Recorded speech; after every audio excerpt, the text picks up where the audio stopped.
Bonjour, ravi de vous retrouver dans Lumière Intérieure. Cette semaine, j'ai la joie d'accueillir un patineur artistique devenu comédien, vice-champion du monde, double médaillé olympique, vous l'avez sans doute reconnu, Philippe Candeloro, notre Philippe Candeloro.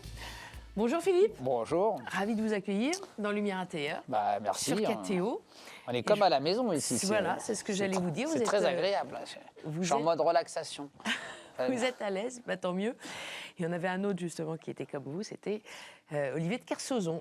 Ah oui, bah, on est un peu en plus dans le même domaine, ça glisse quoi. Voilà. Les deux, ça glisse. L'eau, le domaine maritime, en tout cas voilà, aquatique, version glace pour vous. Puisqu'on va parler, on va commencer tout de suite par là, par votre actualité du moment, Ça patine à Tokyo. Pièce de théâtre dont vous partagez l'affiche avec Nelson Montfort, que nous avons également eu le plaisir d'accueillir. Alors, comment se passe cette tournée ? Cette tournée se passe très bien. En tout cas, on est encore sur des dates de rodage, puisque dans le théâtre, on fait des petites salles pour se roder, pour aller chercher justement les petites vannes qui ne sont pas écrites, mais qui ressortent naturellement en fonction du public qu'on côtoie. Je veux dire que ce qui est un peu compliqué, c'est qu'on n'a pas encore fait des salles où c'était à moitié vide.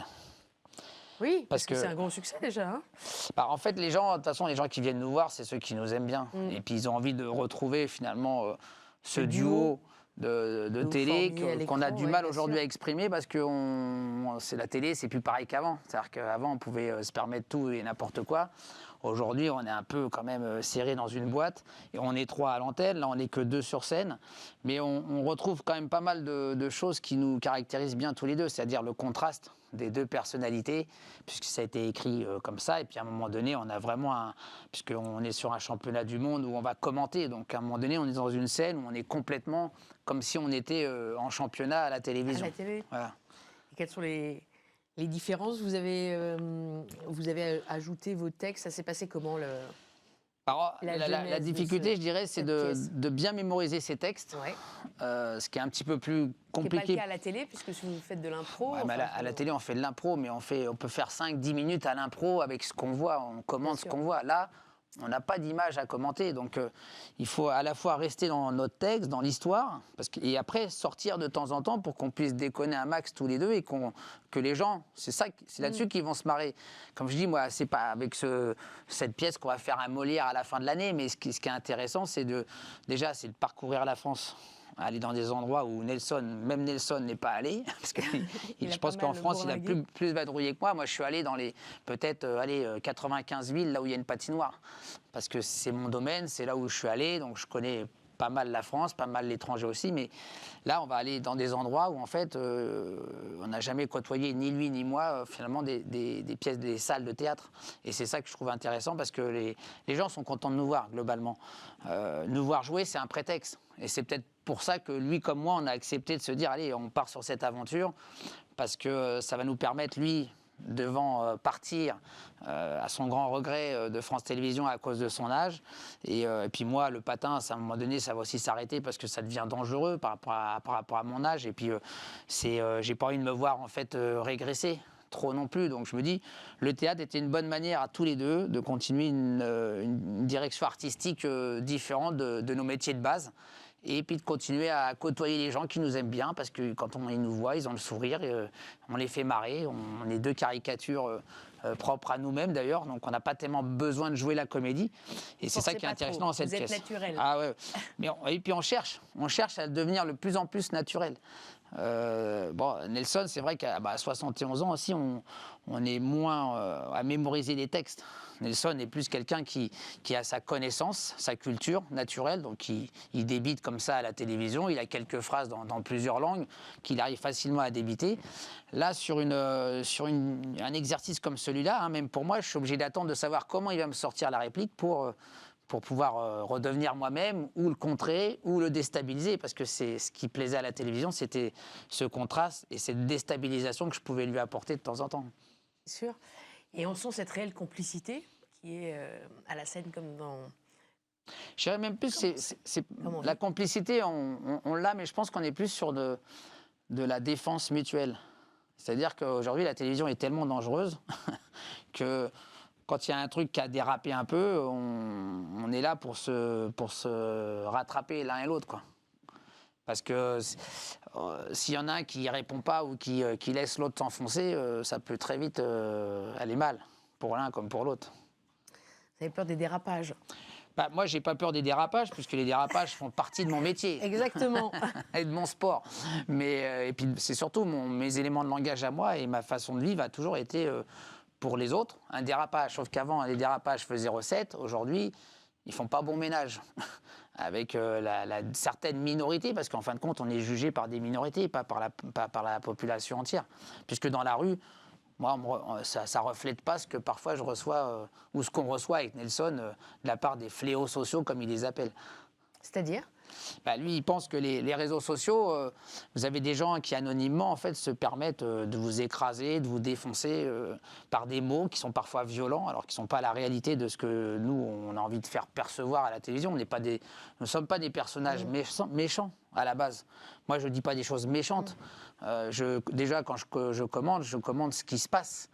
Et puis j'essaye d'apporter un petit peu d'humour pour que des personnes qui ne seraient jamais venues à regarder le patinage et qui tombent dessus par hasard, restent sur leur canapé à regarder ou à nous écouter. Donc c'est là où des fois c'est un peu injuste parce qu'on est le mec qui est derrière sa télé, en fait, il s'exprime pas devant nous. C'est quelqu'un qui m'aime pas, qui me le dit en face. On va venir à une discussion, on va discuter, on va essayer d'avoir des oppositions finalement de discussion. Et puis peut-être qu'à la fin il va me dire finalement c'était pas si con que ça, quoi. Oui, vous trouvez que les choses ont beaucoup changé aujourd'hui? Oui, pas mal. Bah, pas mal parce que, encore une fois... les médias ont changé, le sport a changé? Déjà, mon sport, lui, il a beaucoup changé. Les jeunes aussi n'ont pas la même vision, ils n'ont pas les mêmes éléments de langage de fourberie, de scapin qu'on avait nous à l'époque. C'est-à-dire qu'on ne rigole pas de la même manière. On est des années 80, on a vécu avec les blagues de Coluche, on a vécu avec les blagues de Bigard, on a rigolé avec tous ces gens-là qui n'avaient aucune pudeur, aucune limite dans le foutage de gueule de qui que ce soit, parce que c'était du 3e degré et les gens comprenaient le 3e degré. Aujourd'hui, on a l'impression que le 3e degré, le 2e et le 1er restent juste des éléments de langage en fait, qu'on envoie comme information.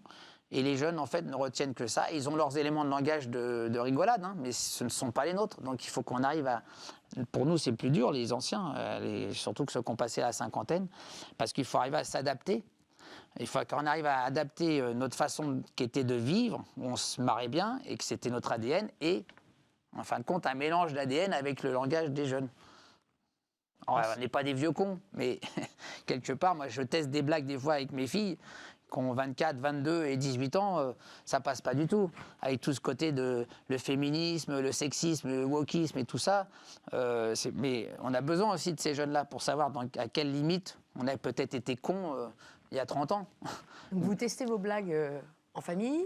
Enfin, je les teste. Et vous savez si vous allez les réemployer pour le spectacle? C'est pas tellement des blagues parce que moi je suis pas auteur. Je teste en fait des mots. Ouais. Voilà, je teste plus des mots pour savoir si ça peut choquer en fait une jeunesse d'aujourd'hui. Voilà. Des fois, elles sont pas tendres, hein, mes filles.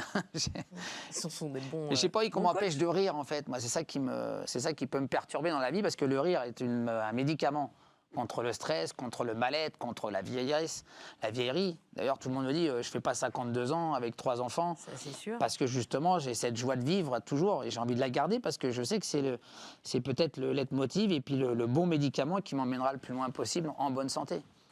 Et aussi sur la glace, parce que mine de rien, vous continuez à patiner. Oui, j'essaye. Malgré vos petits problèmes de hanche, vous avez fait quand même des choses incroyables dernièrement. Un backflip. En fait, c'est une de mes pièces maîtresses. Voilà, c'est une de vos figures. On appelle ça d'ailleurs le Candeloro spin. Alors la candele spin, c'est la pirouette sur les genoux. La pirouette. Ça, c'est vraiment une pièce à moi, ça, parce que le backflip, c'est pas moi qui l'ai inventé. J'ai pas été le premier au monde. J'étais le premier Français à le faire. Donc, et il y a 30 ans, et vous l'avez refait récemment. Oui, après avec les 2 prothèses de hanche aujourd'hui. Donc ça veut dire, moi, ce que je trouve génial dans tout ça, c'est de montrer aussi à n'importe quel âge de la population, à n'importe quel âge, qu'une prothèse de hanche aujourd'hui, c'est pas si grave. Ça change la vie. Il ne faut pas attendre 20 ans avant de la faire quand vous avez mal. Et qu'après, en fait, on fait plein de choses. Alors peut-être que dans 15 ans, je parlerai différemment et je vais regretter ce que je suis en train de faire aujourd'hui en faisant des backflips avec ces personnes. Mais c'est parce que j'ai encore de la musculature qui a consolidé. Si j'avais des douleurs ou des méfiances, je peux vous dire que je ne partirais pas sur un backflip parce que tomber sur la tête, parce qu'il y a une hésitation ou parce qu'il y a un truc qui craque. C'est plus grave que de devoir refaire des hanches. En revanche, ça démontre aux gens que finalement, c'est pas si gênant que ça de mettre des prothèses de hanches. Et elles sont solides, elles sont en plus d'une nouvelle génération, donc ça se trouve, je serais peut-être pas obligé de les refaire dans 20 ans. Donc j'ai fait ça maintenant parce que je me suis dit, bon, j'avais envie de continuer à faire du vélo, du sport, du golf. Et si je devais arrêter le patin à cause de ces prothèses, mais finalement, ça m'a permis presque de revenir sur la glace et de continuer à faire ce que j'étais capable de faire. C'est vrai que la pirouette sur les genoux, j'hésite parce que tout ce qui est un petit peu en torsion et qui peut forcer sur les rotules de la hanche, j'évite parce que ça peut se déboîter à un moment donné si on n'est pas assez musclé. Je vous propose de regarder une bande-annonce de votre dernier spectacle sur glace. On regarde et on en parle.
Voilà, c'est vraiment joli à voir. La fille du marchand de sable. Racontez-nous ce projet. Alors, ça, c'est une production qui est signée quand même Olivia Candeloro. C'est pas moi. Votre épouse. Je ne suis que l'exécutant. C'est une affaire de famille. Exactement. Avec vos 3 filles sur la glace aussi. Alors, pas les 3 filles. Il y a Maya, l'aînée. Luna, elle, c'est l'aînée. Et elle est plus en backstage. En fait, elle est régisseuse plateau aujourd'hui. Elle travaille souvent au parc Astérix, mais sur nos productions, elle vient nous aider parce qu'elle connaît par cœur le spectacle. Parfois, elle coécrit avec ma femme. Et c'est ma femme qui réalise les chorégraphies, qui écrit de la page blanche tous les tableaux de patinage qu'on va avoir dans le spectacle, l'histoire. C'est elle l'auteur, c'est la metteur en scène, c'est aussi la chorégraphe, la directrice artistique du spectacle. Ça, c'est Olivia. Olivia, c'est Olivia, votre épouse. Alors, Maya, Luna et Talia. C'est ça, c'est les 3 filles. Talia étant cette année en bac, elle n'a pas la disponibilité pour venir bosser avec nous. Maya, c'est la danseuse. Donc Maya, on l'a intégrée dans le spectacle. C'est pour ça qu'à la base, le spectacle s'appelait Le Marchand de Sable. Et pas la fille du marchand de sable. Et comme on arrive sur une fin de carrière pour moi et on a envie de transmettre, finalement, on s'est dit, pourquoi pas appeler ce spectacle La fille du marchand de sable, qui permet à Maya, en fait, de prendre le rôle de la marchande de sable, qui permet d'envoyer de la poussière, on va dire, pour laisser les enfants pouvoir s'endormir. En fait, ce spectacle, il traite les 5 phases du sommeil pour emmener les gens vers le rêve avant de pouvoir se réveiller et rencontrer le Père Noël, puisque c'est une production qui essentiellement se joue au mois de décembre, qui dure 1h10, sans entracte. C'est essentiellement dédié au comité d'entreprise, au CSE, mais pas que, parce que quand on a des séances de CSE, on en profite quand on est dans la ville pour le jouer aussi en séance publique payante, puisqu'on ne voit pas pourquoi le public en famille ne pourrait pas venir, puisque c'est un spectacle très familial et la glace fait rêver. Alors après, on peut changer la fin du spectacle, on enlève le Père Noël et on le termine différemment, voilà, pour pouvoir le jouer en février ou pendant les vacances scolaires. Qu'est-ce que vous préférez ? Continuer des spectacles sur glace ou les planches. En fait, quand on est artiste, je pense qu'on est capable de jouer sur n'importe quelle planche ou n'importe quelle surface. Alors moi, j'ai la faculté de pouvoir bouger, danser. Je suis encore très mobile. Si on me donne une chorégraphie à faire, je ne vais pas avoir peur de la faire parce que je vais me l'approprier. Je vais bosser pour ça. Et c'est pas forcément parce que c'est pas sur glace que je vais pas pouvoir m'en sortir. Pour ça que la comédie, on m'a dit aujourd'hui, pourquoi t'es pas parti dans le cinéma? Bon, déjà, on me l'a pas beaucoup proposé. Alors, est-ce que c'est ma voix qui peut être gênante? Est-ce que c'est l'image que je renvoie? Est-ce que c'est la peur de ne pas être contrôlable? Parce qu'en télé, je sais que c'est quelque chose qui fait peur. Parce que comme je suis une grande gueule, ils pensent que je ne suis pas malléable. Au contraire, je pense que je suis très professionnel quand il s'agit d'un projet artistique. Et qu'on fasse de la télé ou du spectacle, pour moi, ce sont des projets artistiques. Donc, à partir du moment où on se met d'accord autour de la table entre la production, la direction artistique et l'acteur ou l'exécutant, il n'y a pas de raison que ça se passe mal. Si tout le monde croit au projet et vont dans la même direction.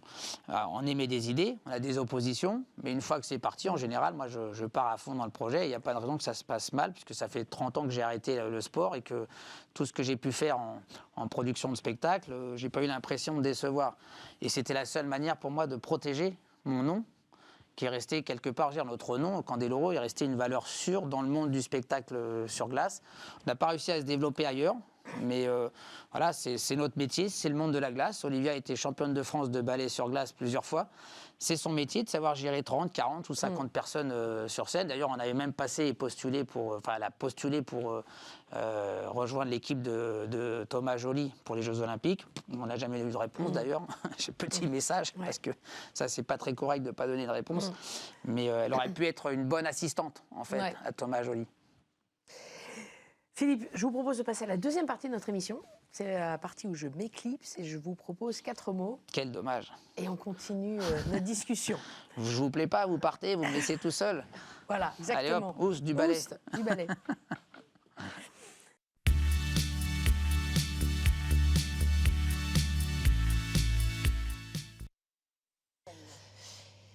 Alors, Philippe, je vous propose donc cette deuxième partie d'émission avec des mots. Voici le premier mot que je vous propose, c'est le mot colombe, avec un S. Colombe, c'est la ville où j'ai vécu près de 30 ans. Et je dois dire, c'est la ville où j'ai, en fin de compte, commencé à exister médiatiquement parlant, puisque c'est là où il y avait la patinoire de Colombe. J'ai commencé là-bas, j'ai été repéré là-bas par André Brunet, mon entraîneur. Et forcément, toute ma jeunesse et ma genèse en fait, de carrière commence là-bas. Et Colombe étant une ville olympique, une ville sportive, on a eu la chance d'avoir une piscine, un tennis, une patinoire, un stade Yves du Manoir, qui a toujours été, ça s'appelait le slogan de la ville, Colombe, ville sportive. Et puis en même temps, aujourd'hui, j'ai cette contradiction parce que la patinoire est fermée depuis 2 ans, donc déjà, je ne comprends pas la stupidité de cette nouvelle municipalité qui a voulu fermer cette activité alors qu'il y avait 600 membres licenciés qui pratiquaient. Et pour une histoire d'argent, 400 000 € de déficit à l'année alors qu'on vient de mettre 38 ou 40 millions dans la reconstruction de la piscine, je trouve qu'il y a une balance qui est pas très intelligente là-dedans. Mais puis surtout qu'à l'approche de Paris 2024, Colombe aurait dû faire appel, on va dire, à ces sportifs colombiens, médaillés. Tant que moi, je suis 2 fois médaillé de bronze aux Jeux Olympiques, je ne suis pas sûr qu'à Colombe, on ait connu beaucoup de médaillés. Mais pour autant, on est à... Voilà, pour Colombe, je n'ai pas été interpellé pour participer à quoi que ce soit dans cette ville qui m'a rendu service et à qui j'ai aussi rendu service, puisque c'était la patinoire la plus connue médiatiquement dans le monde. De par ma carrière, en fait, les reportages qu'on a faits. Colombe, où vous êtes né le 17 février 1972. Racontez-nous un peu votre parcours. Votre père s'appelle Luigi, maçon, c'est bien ça? Mon père s'appelait Luigi, maçon, effectivement, venu d'Italie à l'âge de 14 ans. Des Abruzzes? Des Abruzzes, ouais. En dessous de Pescara, en fait, on est dans un petit village. En plus, Candeloro, ça veut dire chandeleur. Alors oui, le nom, il paraît qu'il est plus espagnol qu'italien, à la base. Mais effectivement, ça veut dire chandelier d'or. Et effectivement, nous avons la fête des Candeloro au moment de la Chandeleur. Voilà, donc on mange des crêpes au mois de février pour fêter la Chandeleur. Vous fêtez la Chandeleur, vous fêtez les autres fêtes chrétiennes? Oui, mais pas plus que ça, en fait. Vous êtes d'origine catholique? Oui, mais alors je suis le seul de ma famille à ne pas avoir fait le catéchisme parce que à cause du patin, en quelque sorte. Et puis à l'époque, voilà, la famille suivait en fait, ils allaient à la messe. Mais moi j'ai très peu connu les messes en fait. Mais je trouvais ça assez le dimanche quand on y allait de temps en temps, je trouvais ça un peu spirituel, c'était bien, voilà. Votre mère, Marie-Thérèse, chef comptable? C'est ça, normande. Normande. Et une sœur Marielle, deux frères Alain et Laurent. Une sœur, elle s'appelle Marinelle. Alors, juste une petite correction, je suis né à Courbevoie, pas à Colombes. Mais par contre, j'ai vécu à Colombes toute ma vie, puisque le pavillon de mes parents, c'est mon père qui l'a construit d'ailleurs, juste derrière la maison de mes grands-parents, qui étaient donc les parents du côté de ma mère, qui avaient filé un petit bout de terrain derrière leur maison, et on avait construit la maison familiale ici. Colombes, est-ce que ça vous évoque les colombes de paix? Bah aussi. J'allais en parler aussi un petit peu parce qu'en fait, j'allais dire, on parle de quelle Colombe? La paix ou la ville? Ouais, bah, Colombe de la paix. On aimerait bien qu'on puisse vivre aujourd'hui en harmonie, tout le monde avec tout le monde, mais a priori, c'est quand même pas. C'est mal barré. C'est mal barré. Même les Colombes n'y feront rien, malheureusement. Il faut garder espoir. Ouais, j'ai toujours de l'espoir. J'espère que. Moi, aujourd'hui, je dirais qu'une bonne partie de ma vie s'est accomplie et plutôt bien. Donc, je m'inquiète peut-être plus pour mes gosses ou les futures générations. Oui. Mais il faut garder espoir. Il faut se dire qu'il y a bien un moment donné où quelqu'un va remettre de l'ordre dans tout ça. Quelqu'un? Quelqu'un, je parle surtout des politiques qui n'auraient pas peur de remettre les choses dans le bon ordre, parce qu'aujourd'hui, on a vraiment l'impression que ça laisse couler, et puis celui qui arrive derrière, il a tellement de boulot, tellement de trucs à réparer qu'il est submergé, quoi. Donc, il faudrait que tout le monde s'y mette en même temps. En même temps. Deuxième mot que je vous propose, le mot femme. Vous êtes entouré de femmes. Heureusement. 5 femmes de votre vie. Votre épouse Olivier, on en a parlé, vos 3 filles, votre mère. J'allais dire, des fois, pour déconner, je dis même le chien est une femelle. Alors, ces femmes, vous parliez de transmission tout à l'heure. Moi, je dis les femmes. Alors, souvent, on m'a traité de sexiste. Alors, j'aime pas trop ce mot-là parce que je trouve qu'il est un peu insultant. Macho est moins insultant que sexiste. Mais j'ai l'impression qu'on a remplacé ce mot macho par sexiste. Et sexiste, je trouve que c'est une insulte parce que ça montre que vous êtes méchant et que vous enfoncez les femmes. Alors, s'il y en a bien un qui aujourd'hui est presque dans l'obligation de respecter les femmes, c'est bien moi, puisque je ne suis entouré que de femmes. Et je pense que sans les femmes, il n'y aurait pas d'humanité, mais il faut aussi rappeler un petit peu à la même échelle que sans les hommes, il n'y aurait pas d'humanité non plus.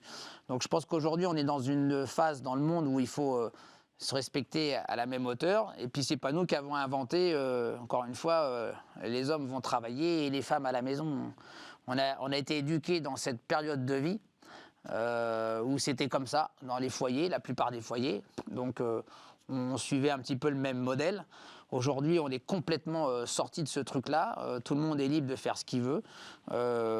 Chaque foyer, chaque couple est libre d'organiser, entre guillemets, leur façon d'occuper leur journée de travail, de rendement financier pour la famille, de travail. Je crois qu'aujourd'hui, on n'est même plus dans ce combat, mais effectivement, il y a encore des foyers où les femmes ne sont pas souvent assez respectées. Moi, j'essaye de les respecter au mieux et j'aime les femmes parce que j'ai fait ma vie qu'avec des femmes. Voilà. Comment sont-elles, ces différentes femmes, vos filles notamment? C'est vrai que ce qui est compliqué aujourd'hui pour mes 4 femmes qui m'entourent, c'est d'être justement les femmes de...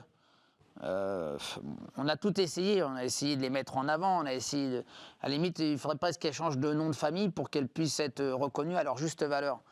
Et parce que moi, c'est très compliqué d'expliquer aux gens en fait qu'elles ont des compétences. des compétences, pardon.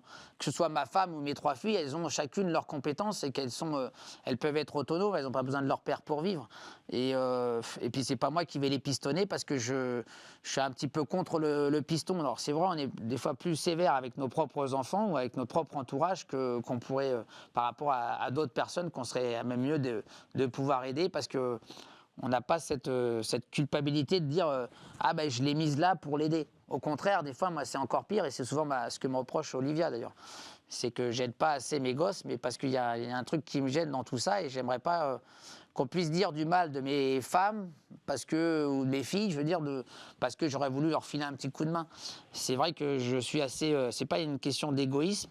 C'est plus une question de valeur et de valorisation. Alors, je ne les valorise pas assez, ça c'est parce que pour moi, il faut toujours qu'elles sachent se démerder un peu toutes seules, quoi. Voilà. Pour même dans la vie de demain, si je disparais et que c'est moi qui leur fais tout faire, j'essaie de leur apprendre un maximum de choses. Je suis toujours là pour les aider quand elles me le demandent. Maintenant, vous savez, pour des jeunes aujourd'hui, les parents c'est toujours des has-beens et des vieux cons, hein. Donc ils viennent pas forcément nous demander conseil. Est-ce que vous êtes un peu un pater familias?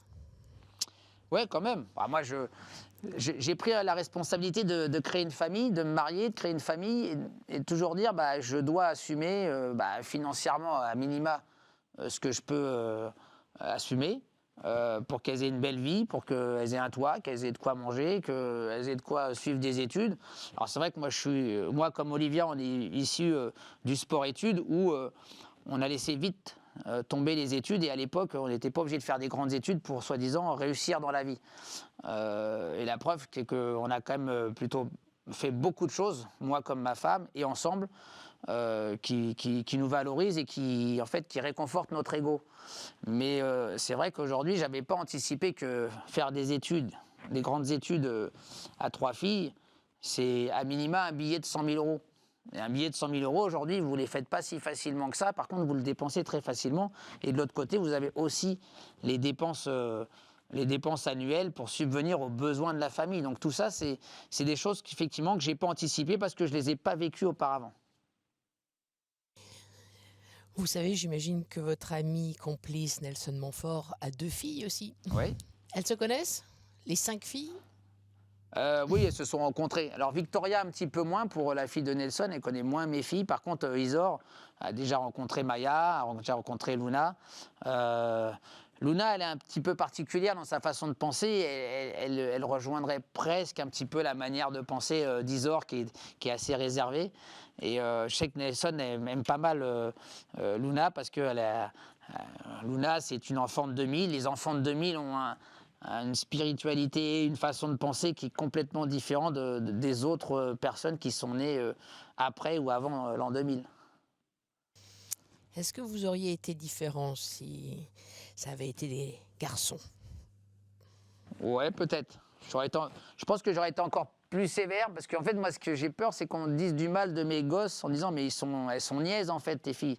D'ailleurs, la plupart de mes filles qui étaient à l'école, quand elles allaient à l'école en éducation sportive ou au sport, à chaque fois, elles se sont pris plein la gueule parce que t'es nul pour la fille d'un sportif de haut niveau, t'es nul dans le sport, tu sais pas courir, tu sais pas faire ceci, tu peux pas faire cela. C'est blessant déjà pour l'enfant. Et puis en même temps, c'est pas parce que moi j'ai été un champion dans le sport que forcément les enfants ont la faculté de pouvoir faire la même chose. Et puis quand bien même, on leur a tous fait faire du patin à nos 3 filles, elles ont essayé, et elles n'ont pas accroché. J'allais pas les fouetter pour qu'elles aillent faire du patin absolument. Et puis ça aurait été encore 10 fois plus difficile pour elles si en plus elles avaient été bonnes et qu'elles seraient restées dans le patin. J'aurais eu du mal à supporter que ce soit un autre entraîneur, ou homme ou femme, qui les entraîne, parce que je me serais dit, attends, je suis capable de les entraîner, mais mon prof m'a toujours dit, puisqu'il a fait l'erreur, il a entraîné ses propres enfants. Il m'a dit, entraîner ses propres enfants, c'est une erreur qu'il ne faut pas reproduire. Donc j'ai toujours eu cette truc auquel je ne voulais pas arriver. Et puis après, sur la danse, il y a Maya qui a pris le virus de sa mère et qui a du talent pour danser, donc pourquoi, et qu'en plus, qui a du talent pour devenir une artiste. Donc elle a envie de s'exprimer, elle danse. Aujourd'hui, elle vit son rêve. Elle a fait 8 ans d'Opéra de Paris. Elle a une base de classique. Elle a appris du contemporain, du modern jazz. C'est une bosseuse. Elle a envie de monter sa propre compagnie. Bon, voilà, on l'accompagne, on l'aide, on essaye de lui filer un coup de main. Luna, elle est dans le spectacle, mais elle n'aime pas être devant de la scène. Elle est plutôt derrière et elle adore ça. Donc elle travaille dans l'audiovisuel. Elle a fait des études dans l'audiovisuel. Et puis Thalia, c'est plus compliqué parce que aujourd'hui, même avec Parcoursup, on vous propose plein de choses et tellement de choses que parfois on a l'impression qu'ils ne savent pas quoi faire, les gamins. Même à 20 ans, ils n'ont pas décidé de ce qu'ils voulaient faire. Alors que moi et ma femme, on était déjà dans des milieux artistiques dès l'âge de 10 ou 12 ans. Donc on était baignés dans quelque chose où on était déjà dans une mouvance ou dans un courant qui nous emmenait finalement naturellement dans des choses qu'on aimait. Les temps ont changé. Troisième mot que je vous propose, Philippe Candeloro, déguisement. Déguisement. Vous aimez bien vous déguiser? Oui. D'ailleurs, si un jour j'avais il y a différents programmes. D'Artagnan, Napoléon, Lucky Luke, Phileas Fogg. Ce sont des sacrés personnages, des héros. Lequel vous plaît le plus? Je dirais que quand vous vous engagez à rentrer dans une histoire, il faut que les gens, quand ils vont dire il y a tel acteur ou tel comédien qui va représenter tel personnage, il faut tout de suite rentrer dans le vif du sujet et il faut qu'on s'approprie le personnage. Les déguisements faisaient partie des personnages que j'avais envie d'interpréter sur glace, mais en même temps, il fallait que ces personnages qu'on avait choisis soient mondialement connus, ou en tout cas que leur histoire soit mondialement connue. Napoléon, il y a très peu de gens qui l'ont connu, ou qui l'ont vu en télévision, mais dans le costume, dans la manière de se tenir, avec toujours cette main sur le cœur, il fallait donc s'approprier effectivement une posture qui allait avec le déguisement, avec la musique choisie et avec le thème. Le déguisement fait partie intégrale finalement de nos vies. Après, dans la vie de tous les jours, je ne suis pas du tout mode, je ne suis pas du tout extravagant à me déguiser pour sortir.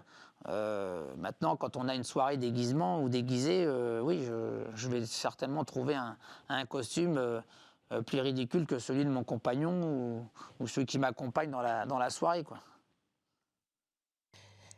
Le patinage artistique, c'est vrai, est un sport qui peut sembler peut-être plus féminin à première vue. Comment est-ce que vous avez vécu ça, justement, le déguisement, le masque, le maquillage, qu'on ne retrouve pas forcément dans les autres sports? C'est vrai qu'au début de ma carrière, je l'ai toujours raconté, hein, c'est très compliqué parce que je disais, déjà je venais d'un milieu où la maison de mes parents était en face d'une cité. Donc on traînait dans la cité, et à chaque fois que je disais que je faisais du patinage, je me faisais traiter de tapette. Donc à un moment donné, c'était un peu frustrant pour moi, parce que je ne pouvais même pas dire ouvertement ce que je faisais comme sport, parce que je trouvais que c'était un sport extrêmement difficile, qui finalement, si c'est difficile, c'est physique, c'est aussi viril. Donc je me battais contre cette image de sport de fille. Par contre, on ne m'a jamais obligé à me maquiller.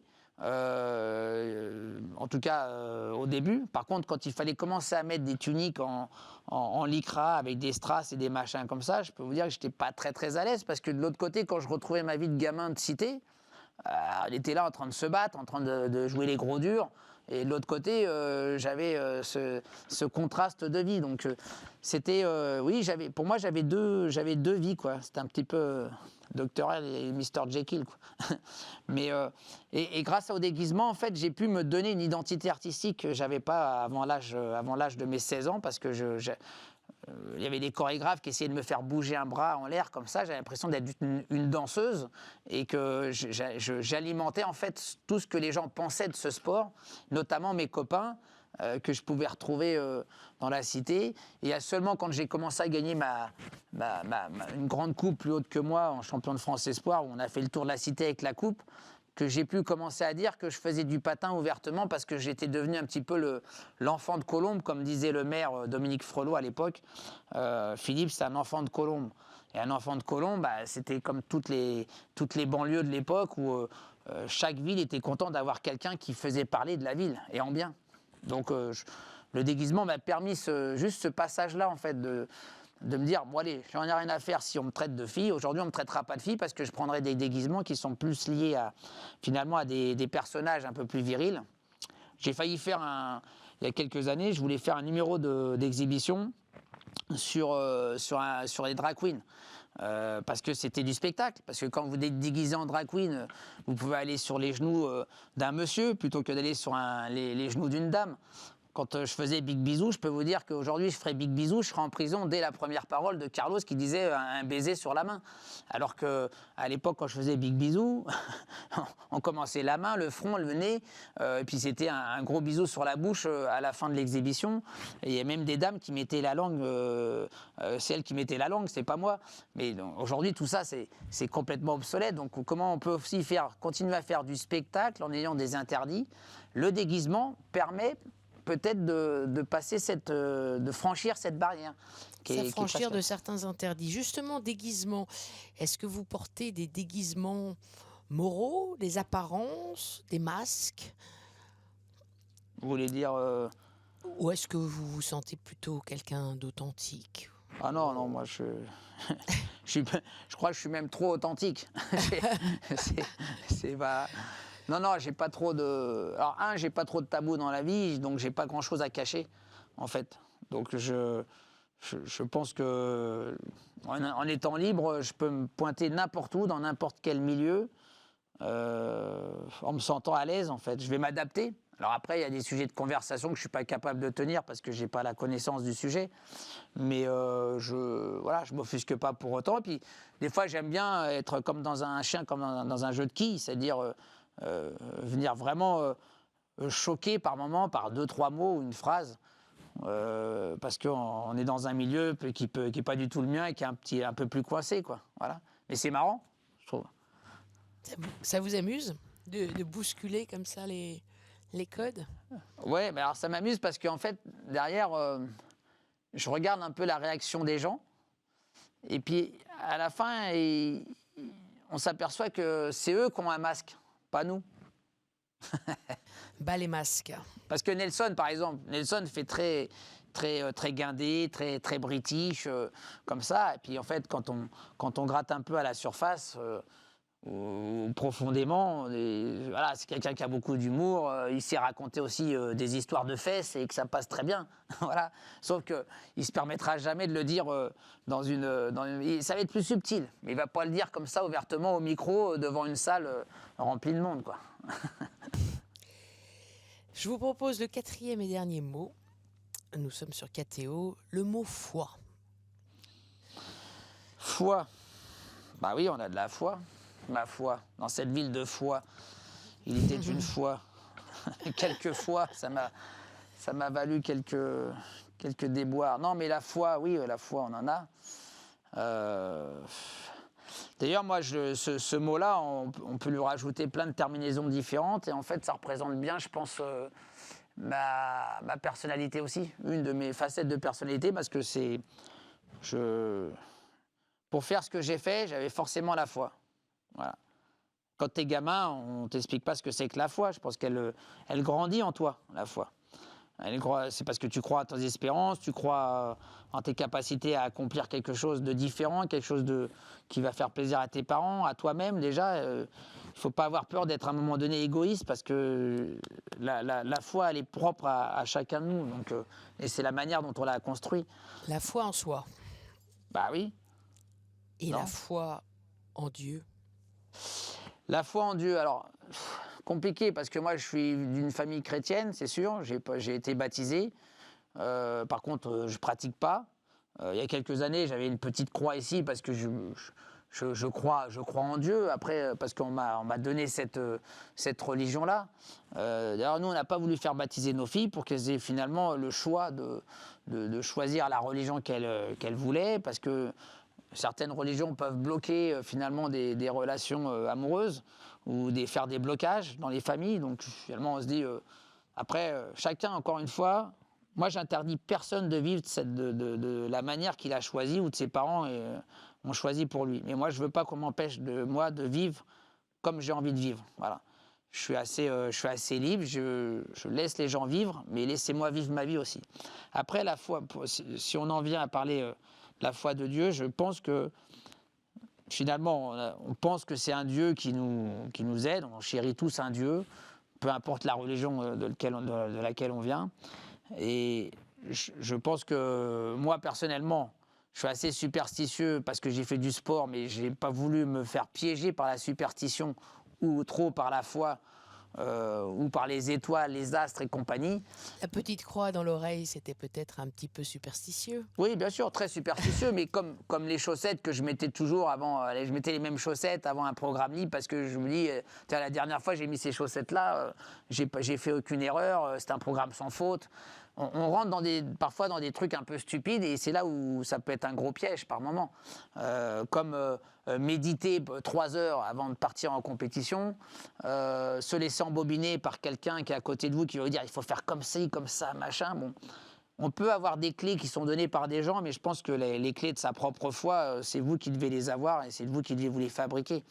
Et je pense, moi personnellement, que j'ai assez une bonne étoile. Alors j'ai des galères, hein, je sais pas, tout fonctionne pas. Même le mec qui a le plus de chances possible dans sa vie ou une nana qui a le plus de chances possible, à un moment donné, elle aura aussi des galères. On aura tous des galères. Et puis il faut en avoir des galères pour connaître un petit peu le plaisir de ne plus en avoir ou de les contrer. Donc par contre, effectivement, j'estime que j'ai une assez bonne étoile. Ne serait-ce parce que, par exemple, sur le tournage de Drop, où il y a eu 2 hélicoptères qui sont télescopés et que j'ai des amis, enfin des gens qui étaient en train de devenir des amis, qui ont disparu devant mes yeux. Bien sûr, on s'en souvient. À 10 minutes près, c'était moi qui étais dans l'hélico. Donc je me dis, bon, il y a ça, j'ai eu des accidents de moto, des trucs. Et je suis encore là, donc ça aurait pu être beaucoup plus grave. Qu'est-ce que vous vous êtes dit? C'est pas mon tour, quelqu'un veille sur moi, c'est la providence. Alors, ouais, je rentre pas trop dans ce truc-là parce que c'est pas parce qu'on se sent, entre guillemets, avoir une bonne étoile qu'on peut tous se permettre de faire des conneries. De toute façon, je m'en fous, moi, j'ai l'autre là-haut, il me surveille, il m'arrivera rien. Je pense qu'il faut pas penser comme ça. Il faut dire, j'ai une bonne étoile, il faut pas en abuser. Voilà, c'est tout. C'est-à-dire que c'est pour ça que quand je vis ma vie, que je prends des risques et je fais des choses, je me dis, bon, s'il devait m'arriver quelque chose, c'est dans mon destin.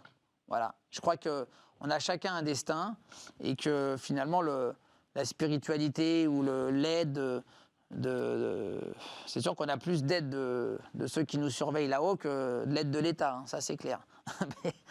Et ceux qui vous surveillent là-haut, comme vous dites, vous les considérez comme vos anges, ces fameuses bonnes étoiles Ouais, j'ai du mal à visualiser en fait une personne ou une silhouette. En fait, il y a rien. Pour moi, c'est juste en fait un échange. Enfin, j'ai même pas d'échange parce que j'ai pas de conversation, j'ai pas de relation avec ce qui peut se passer au-dessus de ma tête, au-dessus de moi. Je me dis simplement que bon, voilà, s'il y a des choses qui me sourient, déjà, c'est parce que je me crève un petit peu le cul pour que ça arrive aussi, parce que c'est aide-toi, le ciel t'aidera. Hein. C'est un peu ça la philosophie en fait de l'être humain, c'est que même si tu as du talent et même si tu as de la chance, si tu restes assis sur ton canapé, à un moment donné, ça va pas sourire autant que si tu sais rendre service aux gens, que si tu sais faire rire les gens, que si tu sais échanger avec les gens, si tu sais être gentil, si tu sais être poli, Pour moi, je dis, on donne. Donc si on donne, on est en principe, il paraît qu'on est en phase de pouvoir recevoir. Voilà. Alors c'est vrai qu'il y a des gens qui restent déçus parce qu'ils ont tellement donné et qu'ils n'ont rien eu en retour qu'ils disent finalement, est-ce que je devrais continuer à penser comme ça? Mais c'est pour moi l'essence même de l'humanité, elle est là. C'est-à-dire que quand il n'y avait pas d'argent, quand il n'y avait rien, je pense qu'il y avait peut-être plus de foi et de loi. Il n'y a ni foi ni loi. C'est l'inverse maintenant. Que pensez-vous du sens de l'existence ? Bon, on est là pour... on passe, quoi. On passe. Moi, je suis content parce que même si je trépasse demain, j'aurais eu l'impression de laisser une trace de quelque chose dans ce sport, du sport de glace, du patinage artistique. J'ai eu l'impression d'avoir rendu service à mon sport. Mais surtout, encore plus, je pense que c'est Alors la joie, je ne sais pas, ça peut paraître un peu prétentieux, mais je trouve que c'est le bonheur que j'ai pu apporter à des gens dans une salle d'audience, dans une patinoire où il y avait 24 000 personnes ou 30 000 personnes, et que je les ai excités, ces gens-là. Ils m'ont applaudi, mais pas par obligation. C'est parce qu'en fait, ce que je proposais, avec l'énergie, l'amour, la puissance que j'ai donnée, ce que j'ai proposé leur a apporté quelque chose dans leur cœur, dans leur émotion, dans l'énergie qu'ils me renvoyaient par leurs applaudissements. Donc j'ai eu l'impression d'avoir été utile sur cette planète. Donc oui, pour moi, on est tous utiles à quelque chose. Maintenant, ça devient compliqué parce que ce monde est un petit peu surpeuplé. Donc, si tout le monde devient utile à faire quoi que ce soit, il y a embouteillage à un moment donné. Et finalement, les émotions, elles arrivent moins. Donner plus important que recevoir. Je pense. En fait, il faut savoir donner sans forcément attendre quelque chose en retour. Comme ça, on n'est pas déçu. Moi, ça, c'est un peu ma philosophie, par exemple. Vous parliez de cette trace que vous laissez. Est-ce que vous avez peur de la mort? Oui, enfin, moins maintenant, je trouve. C'est-à-dire que c'est vrai que quand j'ai eu 40 ans, je me suis dit « Ah bah c'est bon, je suis qu'à la moitié de ma vie ». Et c'est vrai qu'avec le passage du Covid, et que je vois aujourd'hui qu'il y a quand même beaucoup de gens qui, à 60 ans, peuvent partir du jour au lendemain, alors qu'on découvre de plus en plus vite les symptômes des maladies qu'on est capable quand même d'atténuer ou de guérir, et que finalement, on a l'impression qu'il y a des gens qui partent de plus en plus tôt. Donc aujourd'hui, à 52 ans, je me dis, si je fais comme mon copain qui est mort à 60, d'une crise cardiaque ou un truc comme ça, je me dis, merde, finalement, il me reste plus beaucoup de temps à vivre. Alors que moi, je me dis, je m'entretiens physiquement, j'ai envie de vivre longtemps et bien. Je vois ma belle-mère qui est Alzheimer en ce moment, c'est une catastrophe, cette maladie, parce que moi, je me dis que j'ai pas envie de finir comme ça, j'ai pas envie de saccager finalement la vie de mes gosses qui vont devoir s'occuper de moi si je deviens de la même manière. Donc, il faut, à un moment donné, c'est facile de parler à 52 ans quand on a toute sa tête et qu'on se dit je veux pas finir comme ça, et puis peut-être à 75 ans, si je deviens Alzheimer, il y aurait des moments de lucidité où je dis mais non, mais j'ai pas envie de mourir. Je suis bien là, mais sauf que les gens que vous avez à côté qui s'occupent de vous, ça morfle, quoi. Ça morfle. Et finalement, les gens, c'est pas le malade qui souffle le plus sur ce genre de truc. Mais c'est pareil dans d'autres maladies. Je parle d'Alzheimer parce que c'est quelque chose qui me touche beaucoup en ce moment. Mais il peut y avoir Parkinson, toutes ces maladies dégénératives du cerveau. C'est assez catastrophique, alors qu'on est soi-disant en train de faire progresser la recherche et le médical vraiment à l'extrême et 10 fois plus rapidement qu'auparavant. Mais comme on bouffe de plus en plus de saloperies, qu'il y a plein de trucs qu'on respire dans l'air, qui peut-être nous empoisonnent tous les jours, on meurt peut-être plus tôt, plus vite et moins bien. Moi, je préférais effectivement une bonne crise cardiaque à 75 ou 80 piges, et puis hop, comme ça, c'est fini. Hop. Et ensuite, au paradis? Paradis, je sais pas, mais j'irai bien quelque part. De toute façon, j'irai pas à pied ni en moto. À mon avis, je sais pas comment je vais y aller. Moi, en tout cas, c'est à pied que je viens vous rejoindre, Philippe Candeloro. Pour Avec la conclusion. La place est libre encore. Oui, à tout de suite. À tout de suite.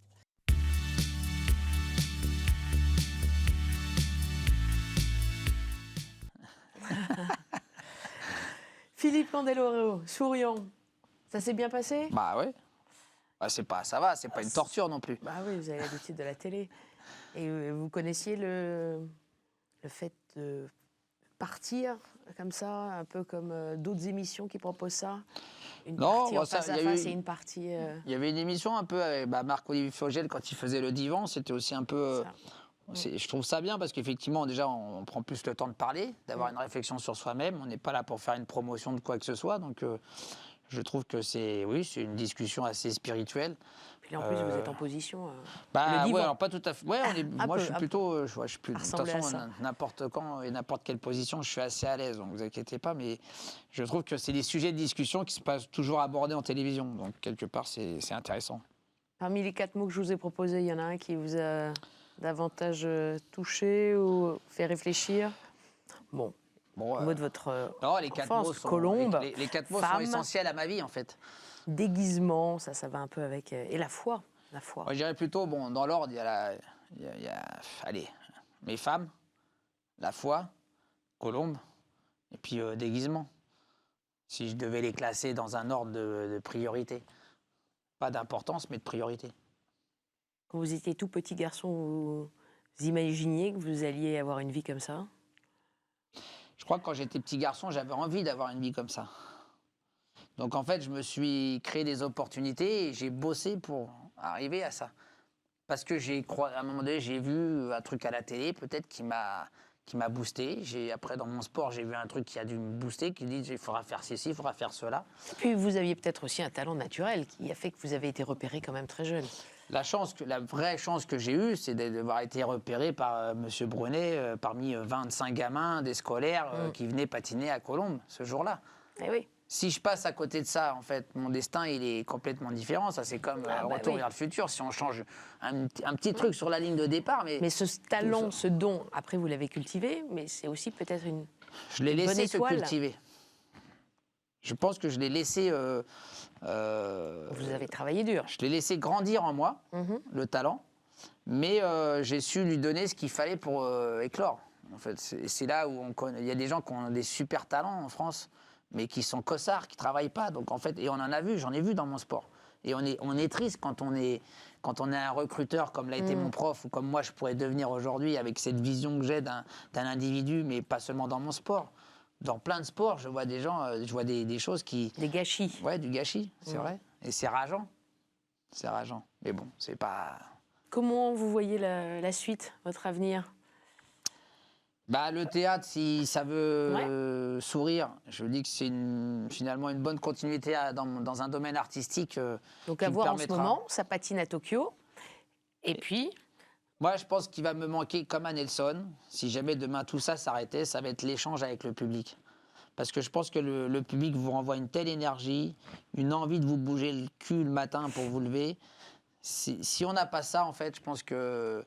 On se dit, attends, on a tout fait dans la vie. On reste chez nous avec des pantoufles, on regarde Netflix et puis voilà, tout va bien. Non, moi je trouve que, oui, se donner du mal tous les jours, arriver à avoir des objectifs, c'est pas si facile. Hein. Donc, quand vous avez un truc artistique qui vous sourit, autant le faire à fond. Quoi. Donc, prendre à bras le corps. Voilà. Chaque jour est une vie. Et profitez-en pour regarder aussi le dernier spectacle qui s'appelle La Fille du marchand de sable. La fille du marchand de sable et non pas la fille du marchand de glace. On a envie de dire ça. Peut-être ce sera la suite. Ça sera peut-être la suite. Peut-être la suite. Merci beaucoup, Philippe Candanoro. De rien, avec plaisir. Merci à vous derrière vos écrans. Comme d'habitude, vous pouvez retrouver cette émission sur ktotv.com. On se revoit la semaine prochaine. Salut.